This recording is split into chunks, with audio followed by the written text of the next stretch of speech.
ఈరోజు బాబు జగజ్జీవన్ రావు గారి జయంతి జరుపుకుంటా ఉన్నాం. మరి ఈ కార్యక్రమానికి ముఖ్య అతిథులు పెద్దలు గౌరవనీయులు కేడీసీ బ్యాంక్ చైర్మన్ రఘురామ్ గారు, మార్కెటింగ్ గేట్ చైర్మన్ బల్ల సీతమ్మ గారు, మున్సిపల్ చైర్మన్ రాఘవేంద్ర గారు, ఇక్కడ చేసినటువంటి అందరూ కూడా ప్రత్యేకంగా ఎంఆర్పిఎస్ అందరూ పేరు పేరు నమస్కారం తెలియజేస్తా ఉన్నాం. మరి నిజంగా బాబు జగజ్జీవన్ రావు జయంతి జరుపుకుంటామంటే దేశవ్యాప్తంగా ప్రతి ఒక్కడు పేదవాడు, ప్రతి ఒక్క దళితుడు, ప్రతి ఒక్కడు కూడా కలుసుకుంటారు. నిజంగా మరి సాధారణ కుటుంబంలో పుట్టి, పేద కుటుంబంలో పుట్టి మరి దేశాల్లో మరి అనేక కీలకమైన శాఖల్లో మంత్రిగా చేయడం, ఉప ప్రధానిగా కూడా చేయడం అనేది నిజంగా ప్రతి ఒక్కరు ఆలోచన అవసరం.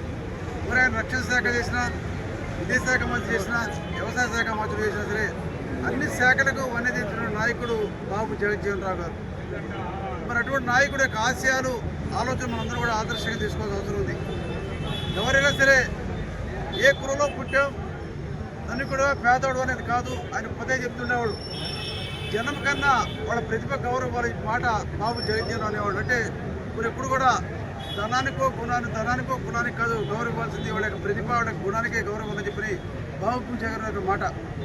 ప్రతి ఒక్కళ్ళు కూడా ఈరోజు యువత కూడా ప్రత్యేకంగా బాబు జగజ్జీవన్ రావు గారిని ఒక పూర్తిగా తీసుకోవాలి. ఎందుకంటే నిజంగా ఈరోజు చాలామంది పేదవాళ్ళం, దళితులం, ముందుకు పోలేని ఆలోచన ఉంటుంది.